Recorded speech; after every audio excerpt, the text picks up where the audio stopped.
विकास जो हुआ है वो स्मृति ईरानी का। कैसे? अब वो तो आप देखिए, पहले पति की दुबली थी, अब यूं है। ईमानदार प्रधानमंत्री वो होता है जो देश को साथ लेके चले, खुद आगे आगे बढ़ के देश को पीछे छोड़ के आगे बढ़ा नहीं जाता। मोदी जी केवल अडानी जी को आगे बढ़ा रहे हैं, देश को नहीं। केवल अडानी आगे बढ़ रहा है, जैसा कि राहुल गांधी जी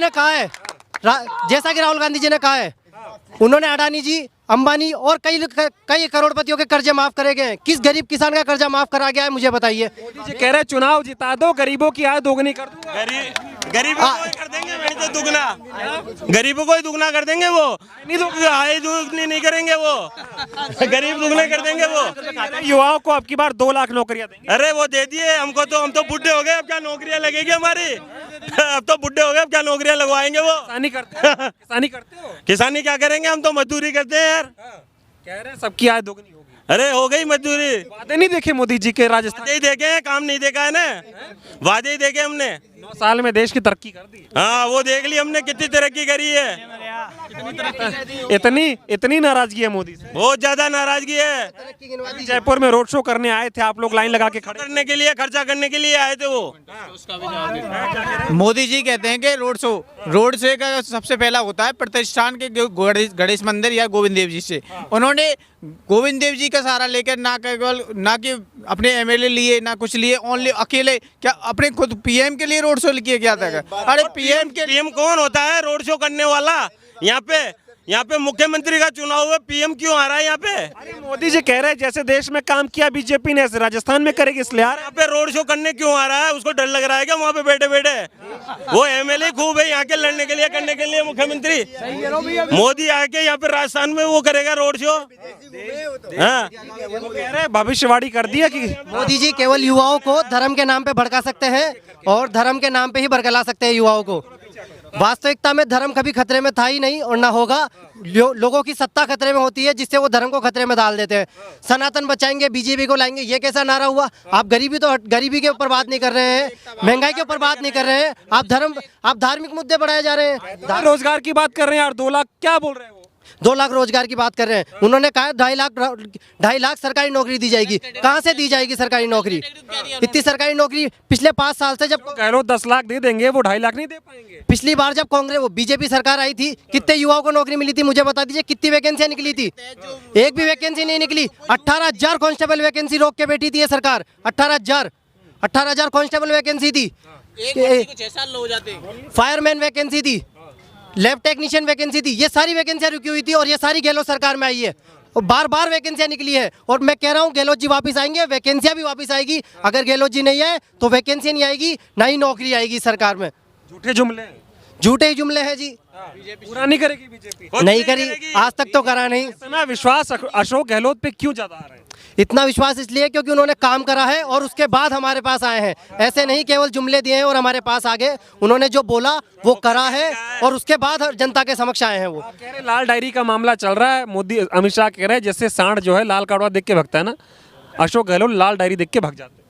लाल डायरी इनकी कोरी कल्पना है। उनके मन में जो डर है वो लाल डायरी है। और लाल डायरी का अगर कोई भी चीज होती उसमें तो ईडी इनके पास है, सीबीआई इनके पास है। क्यों नहीं करते कुछ भी? भेजा तो था, तो बोल दिया चुनाव आ गया, ईडी भेज दी। अच्छा, हमारे कहने से वापस बुला ली ईडी? कांग्रेस के कहने से, अशोक गहलोत जी के कहने से वापस बुला ली ईडी? ईडी तो उनके हाथ में है और वो कहते हैं ईडी अपना काम कर रही है, सरकार को कोई हस्तक्षेप भी नहीं है। जब हस्तक्षेप नहीं है, ईडी आई थी ना, क्या कर लिया? कांग्रेस के अध्यक्ष के यहाँ छापा डाल दिया, मुख्यमंत्री जी के भाई के घर पर छापा डाल दिया, बड़े बड़े मंत्रियों के घर। आप लोग कांग्रेस के समर्थन में बोल रहे हैं। मोदी जी ने अभी रैली में कल बोला था कि जिसने कांग्रेस के खिलाफ बोल दिया वो समझो मर गया।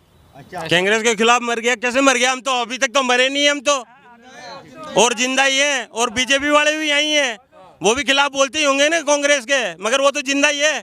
उनको कोई मार के भगाना नहीं है यहाँ से। रैली में आके ऐसी बातें कर रहे हैं। वो रैली में ऐसे भड़काऊ बातें करेंगे, वो हिंदू मुसलमानों के वो करवाएंगे और वो जातिवाद करवाएंगे। हनुमान जी के नाम पर वोट मांगा था कर्नाटक में, हनुमान जी के नाम पर वोट मांगा था। वहाँ के लोगों ने कहा पहले राम को बेच खाया, अब हनुमान जी को लाए। हनुमान जी ने मारी गदा, हनुमान जी ने ऐसी मारी गदा, कर्नाटक में इनका सुपड़ा साफ हो गया।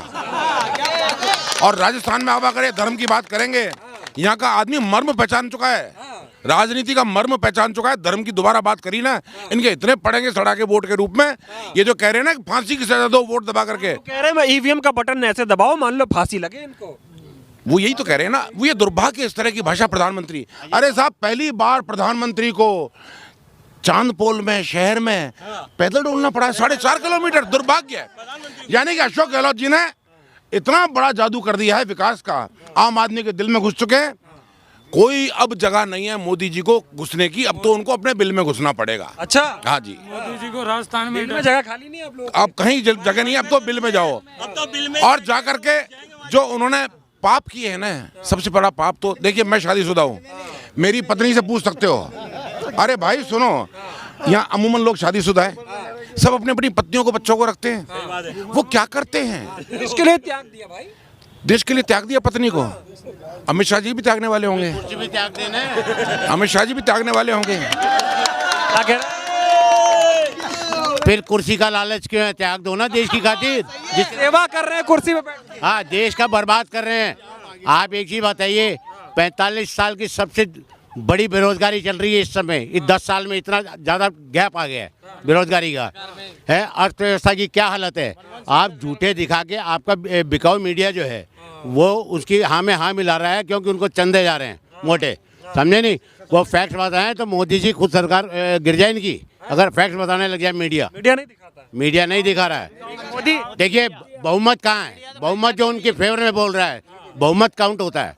हाँ, समझे नहीं? आप जैसे चंद मीडिया वाले अगर बोलते हैं तो वो गिनती में नहीं आती वो चीज़। अमित शाह जी कह रहे हैं कि भ्रष्टाचारियों को अब की बार राजस्थान की जनता उल्टा करके सीधा लटकाए। आप एक बात बताइए, नोटबंदी हुई, आप नोटबंदी हुई सुनिए, है, आम आदमी बर्बाद हुआ है। अमित शाह का बेटा, उसकी 50 लाख से 80 करोड़ पे कैसे पहुंच गए वो, उसकी कंपनी का, जब लोग तो बर्बाद हो रहे थे, रोटी खाने के पैसे नहीं हो रहे थे, और उसका बेटा मतलब साल भर में 80 करोड़ पे पहुंच गया उसका। इसका मतलब कहीं ना कहीं 2 नंबर के पैसे को 1 में किया उन्होंने। नंबरी चल रही है। अच्छे दिन आने वाले हैं, क्योंकि मोदी जाने वाले हैं। जाने वाले राजस्थान में, राजस्थान में नहीं, इंडिया में। राजस्थान में तो है ही नहीं मोदी, इंडिया की बात कर रहा हूँ मैं। राजस्थान में क्या होगा ये बताओ।